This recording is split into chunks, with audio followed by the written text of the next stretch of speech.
वजह से कुछ यहाँ पर विसंगतियां हुई हैं, कुछ विवाद भी हुआ है, क्या कहेंगे इनको लेकर? मौनी अमावस्या के दिन जो कुछ भी हुआ है वो निंदनीय हुआ है, ऐसा नहीं होना चाहिए। 3 करोड़ से ऊपर श्रद्धालु जब स्नान कर रहे हों और वहां पर पैदल चलने की भी जगह नहीं है, जहां अधिकारी उस भीड़ को नियंत्रित कर पर्व को संपन्न कराने की जद्दोजहद में लगे हैं, वहां पर पालकी में और सिंहासन लगा करके जाना ये रंग में भंग करने जैसा है। और माघ मेले में पालकी, हाथी, घोड़ा, खच्चर, ऊंट और गधा में बैठने की कोई परंपरा हमारे यहाँ नहीं रही है। नई परंपरा करने की यहाँ कोई जरूरत नहीं है।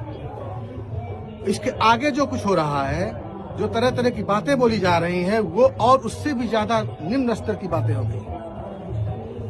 मुख्यमंत्री के लिए जो अनर्गल शब्द कहे गए हैं, मैं इस बात का विरोध करता हूं, निंदा करता हूं। इस पवित्र क्षेत्र से इस तरह के अपशब्द नहीं बोले जाने चाहिए। और जिनको तीर्थ से श्रद्धा नहीं है वो तीर्थ में ना आया करें, और जो आते हैं वो स्नान करें, पूजा करें, पाठ करें और इस अनुष्ठान में सम्मिलित हों। मैं ये स्पष्ट करना चाहता हूं कि मुख्यमंत्री योगी के राज में सनातन की गरिमा बढ़ी है। देश और दुनिया में सनातन धर्म का धर्म ध्वजा ऊंचाइयों पर लहराया है। माघ मेला और कुंभ मेला जिस तरह से विस्तार को प्राप्त हुए हैं, साधु संतों ने, श्रद्धालुओं ने दुनिया में जाकर के यश और कीर्ति का बखान किया है। इससे भारतीय संस्कृति का सम्मान ऊंचा हुआ है।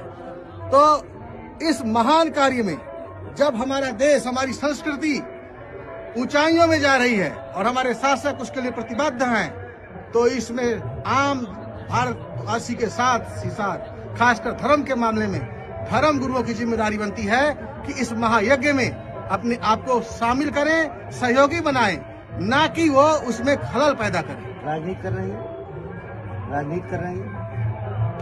धार्मिक कार्य में बाधा डालने का कार्य कम से कम धर्म गुरुओं का तो नहीं ही होना चाहिए।